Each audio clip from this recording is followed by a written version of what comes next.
Liberal Viewer present. So, you probably heard about the comments Bill O'Reilly made on his radio show this week, supposedly defending Michelle Obama by saying that without some evidence of her lack of patriotism, he wouldn't participate in lynching her. In case you missed the comments, here's the key passage. I don't want to go on a lynching party against Michelle Obama unless there's evidence, hard facts that say this is how the woman really feels. If that's how she really feels, that America's a bad country or a flawed nation, whatever, then that's legit. We'll track it down.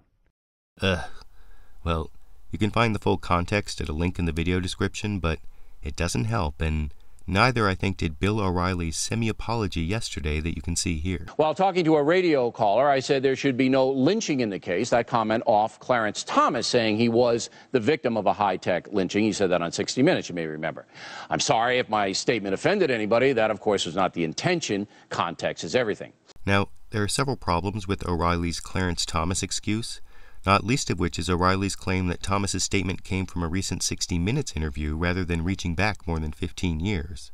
And as someone old enough to remember watching those Clarence Thomas confirmation hearings live, I also remember many people saying Thomas's reference to a high-tech lynching was over the top at the time, but at least he used the adjective high-tech to modify it, which O'Reilly failed to do. I also recall Clarence Thomas casting himself as the victim of the lynching, rather than casting himself as a member of the lynching party like O'Reilly did, as you can see from this clip. This is a circus. It's a national disgrace. It is a high-tech lynching for uppity blacks who in any way deign to think for themselves. And it is a message that unless you kowtow to an old order, you will be lynched, destroyed, caricatured by a committee of the U.S. Senate rather than hung from a tree. So what do you think?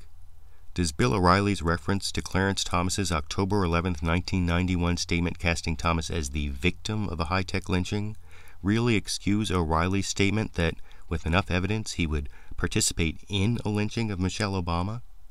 And given O'Reilly's previous statement about being surprised about the good manners of the black patrons at a Harlem restaurant, will Bill O'Reilly ever reach a Don Imus-like tipping point where he loses his TV pundit privileges and is relegated to the ebbing influence of right-wing talk radio? YouTube, you decide.